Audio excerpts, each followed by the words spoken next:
The next section is the pitch sheet. This is a collection of questions which helps you identify what your story's actually about.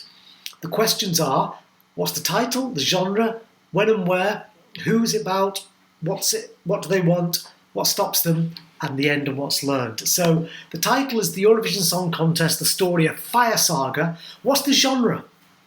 It's a comedy, a musical. And the main thing? And a romance, love story. Yeah, romance. I mean, I called it a comedy romance rather than a romantic comedy because I think somehow the comedy is taking first place before the romance. We don't really care too much about their romance. Yeah. It's more just about the fun of the situation. Yeah. When and where? In the 70s, in the 80s, in a village in Iceland and in Edinburgh, Scotland. Right, was it meant? I put that it was present day, but was it the 70s? No, sorry. The beginning is the 70s. Yes. Flashback, and then is the or maybe nowadays. You're right. I thought so. So we've got the little town of Húsavík and Reykjavik. So with flashbacks to the 70s, we have present day Húsavík and Reykjavik in Iceland, plus Edinburgh, Scotland. Yes. Who is it about? Who is the hero? It's about Lars. And struggling professionally and living with the dream. How would you describe him? What's he like? Immature?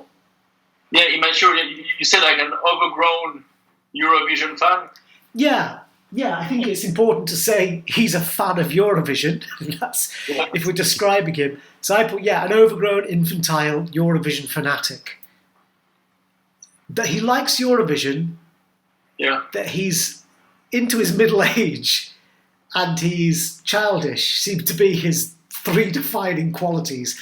And we could say sensitive, we could add that, but he's quite insensitive most of the time. His sensitivity is more egotistical. What does he want? He wants to win the Eurovision. Yes. As well, to win his father's pride. And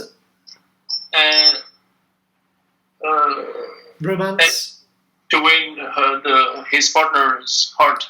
Yeah. So it's three very clear desires. Yeah, but just for me, that the goal, like the dad and Eurovision, is kind of the same. I wanted to write because Really? He wants to prove his father that he can win it. And when in the movie, when we see his father is saying, basically you don't have anything to prove. Then he just chooses love over it. So I thought that Eurovision and dad is kind of the same thing. It kind of is, but in another way, it's actually one is the obstacle to the other. So the dad is the obstacle to Eurovision. Eurovision is the obstacle to dad. It's like he's got these goals which create a conflict and turn one goal into the obstacle of the other goal. I mean, what you find with a film like this, it's been written consciously, i.e. they've just talked like we're talking now and then written it. No one's delved into their heart. So even though when we go through this it all makes sense, it's hard to care. I noticed that I haven't really written in the obstacles, but the outer obstacle to Eurovision is, if you like, the father, and I was going to say his lack of talent, but he's actually quite a good singer, and compared with the other songs, they're pretty good.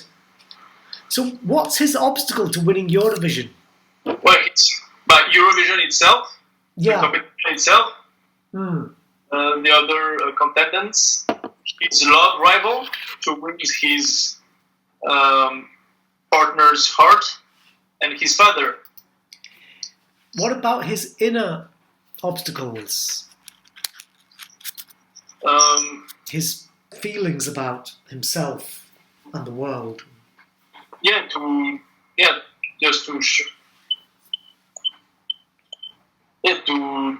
To show to the world that he can do something. No, but what are his inner obstacles? I mean, Well, how does he feel about himself? He feels like a failure. Yeah. In the eyes of his father. And he has perhaps low self-esteem because of his father. So he's got these inner obstacles that he feels he's not worthy of love because he hasn't achieved his goal. Yes. Which is why he doesn't want to kiss the girl until he's achieved his goal. Yes. How does it end, this film? What's the ending? He gives up. He gives up on his dream. Is that correct to say he gives up on his dream? Because he chose to be disqualified. Okay. He wins his father's pride. Yeah. And his partner's heart. Yeah, he wins the girl. He wins the respect of his father and the respect of the community. And his Eurovision thing is a bit like Rocky. He doesn't win, but he goes the distance. It's an honourable performance in the end. Yeah. So, okay. What's learned from this film? What did you learn? I haven't written it in properly yet, I guess. The road to a goals matter more than the goal itself. That's good. That's good. And to seize what is on the road rather than just focusing on the goal and not seeing what is on the road to the goal. Yeah, sometimes if you're too focused on an external goal, you can miss your true goals, which is your internal needs for love, respect. So he's sacrificed. Yes. I mean, he's a traffic warden, isn't he? That's his job. We see it just briefly that he's giving someone. So everyone hates traffic wardens. So he's sacrificed all love and self-respect for a foolish external goal. So what's learned is you don't have to achieve your childhood goals in order to achieve that which you really want.